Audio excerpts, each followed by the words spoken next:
মৰমৰ ছাত্ৰ-ছাত্ৰীসকল আশা কৰোঁ তোমালোকে ভালদৰে পঢ়া-শুনা কৰি আছা। তোমালোকৰ বাবে এই ভিডিঅ'টো আনিছো যিসকল ছাত্ৰ-ছাত্ৰী পুনৰাবৃত্তি পৰীক্ষা দিবা। ছাত্ৰ-ছাত্ৰীসকল এনেকুৱা প্ৰশ্ন সকলো শ্ৰেণীৰ ছাত্ৰ-ছাত্ৰীৰ কাৰণে ইম্পৰ্টেণ্ট। এইকেইটা তোমালোকে পুৰা পৰীক্ষাৰ কাৰণে চাব পাৰা। লগতে তোমালোকৰ বাবে ই-বুক প্ৰস্তুত কৰা হৈছে যিসকল ক্লাছ 8 আৰু 9ত পঢ়ি আছা। তোমালোকে ই-বুকত সম্পূৰ্ণ গাইড পাবা মাত্ৰ 35 টকাতে। ঠিক আছে, তোমালোকে যিটো হোৱাটছএপ নম্বৰ আছে হোৱাটছএপ নম্বৰ SMS কৰিবা। আৰু ক্লাছ 6 7ৰ বাবে প্ৰস্তুত কৰা হৈছে PDF ইম্পৰ্টেণ্ট PDF, য'ত তোমালোকে মাত্ৰ 25 টকাতে সুবিধাখিনি লাভ কৰিব পাৰিবা, কুৱেশ্যন এনচাৰখিনি পাবা। যিটো হোৱাটছএপ নম্বৰ আছে হোৱাটছএপ নম্বৰটো SMS কৰা আৰু এতিয়াৰ পৰা পঢ়িবলৈ ষ্টাৰ্ট কৰা। নেক্সট প্ৰথম প্ৰশ্নটো আহিছে অসম মহিলা বিশ্ববিদ্যালয় ক'ত অৱস্থিত? ইয়াৰ এনচাৰ হৈছে যোৰহাটত। 2 নম্বৰ প্ৰশ্নটো হৈছে কলিকতাত হিন্দু কলেজ কোনে স্থাপন কৰিছিল? উত্তৰটো হ'ব ৰাজা ৰামমোহন ৰায়। 3 নম্বৰ প্ৰশ্নটো হৈছে লক্ষ্মীনাথ বেজবৰুৱাক কোনে ৰসাৰাজ উপাধি প্ৰদান কৰিছিল? অসম সাহিত্য সভাই।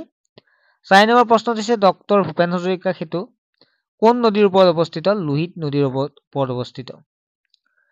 তাৰপিছত 5 নম্বৰ প্ৰশ্নটো হৈছে পানীদিহিং কোনখন জিলাত অৱস্থিত? ইয়াৰ এনচাৰটো হৈছে শিৱসাগৰ জিলাত অৱস্থিত। 6 নম্বৰ হৈছে লতা কটাৰণ কোনজন আহোম ৰজাৰ দিনত হয়? ৰাজেশ্বৰ সিংহৰ দিনত হয়। পংগল কোন ৰাজ্যৰ সংস্কৃতি? তামিলনাডুৰ সংস্কৃতি। ইয়াৰ উপৰিও ক্লাছ 8 আৰু 9ৰ অনলাইন টিউচন কৰি থকা হৈছে। যিসকল ছাত্ৰছাত্ৰীয়ে ল'ব বিচাৰে ল'ব পাৰে।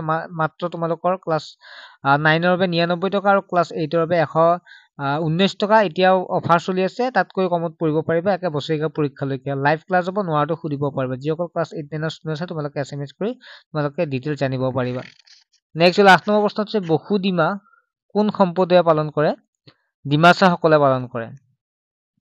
1956 চনত কিহৰ ভিত্তিত নতুন ৰাজ্য গঠন হৈছিল? ভাষাৰ ভিত্তিত। হুৰণীয়া মেজমেলত অসমৰ পৰা কোন প্ৰতিনিধিত্ব কৰিছিল? চন্দ্ৰধৰ বৰুৱা। অসমৰ কোন ঠাইত হুদুম পূজা কৰা হয়? গোৱালপাৰা। মায়ামৰা সত্ৰৰ প্ৰতিষ্ঠাপক কোন? অনিৰুদ্ধ। বেলিমাৰ বুৰঞ্জী কাৰ ৰচনা? বিশ্বেশ্বৰ বৈদ্যধীপ। হাছং কোন জনগোষ্ঠীৰ উৎসৱ? ৰাভা জনগোষ্ঠীৰ উৎসৱ। 15 নম্বৰ প্ৰশ্নটো হৈছে কোচ ৰাজ্য কিমান চনত প্ৰতিষ্ঠা কৰা হয়? 1515 চনত। 16 নম্বৰ প্ৰশ্ন হৈছে পুৰণি কামৰূপক কেইটা ভাগত ভাগ কৰিব পাৰি? 4টা ভাগত ভাগ কৰিব পাৰি। 17 নম্বৰ হৈছে সত্যমেৱ জয়তে কোনটো উপনিষদত উল্লেখ কৰা আছে? মুণ্ডক উপনিষদ। এছিয়ান গেমছত সোণৰ পদক পোৱা প্ৰথম অসমীয়া কোন? ভোগেশ্বৰ বৰুৱা। এছিয়ান গেমছত খেলা প্ৰথম গৰাকী অসমীয়া টেনিছ খেলুৱৈ কোন আছিল? বিদ্যুৎ গোস্বামী। প্ৰাচীন অসমৰ ঐতিহাসিক চহৰ হিচাপে কোনখন চহৰক জনা যায়? শিৱসাগৰক। জয়দ্ৰত বধ কাব্য কাৰ ৰচনা? কবিৰত্ন সৰস্বতীৰ। মহাৰাজ নৰনাৰায়ণৰ আচল নাম কি আছিল? মল্লদেৱ। কামাখ্যা মন্দিৰটো কোনে পুনৰ নিৰ্মাণ কৰিছিল? নৰনাৰায়ণে। কোচ হাজো ৰাজ্যৰ প্ৰতিষ্ঠাপক কোন? ৰঘুদেৱ।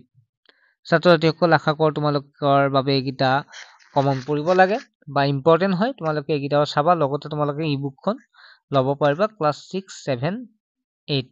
ঠিক আছে, ক্লাছ 6 7 8 9। ঠিক আছে, বাই। ভালদৰে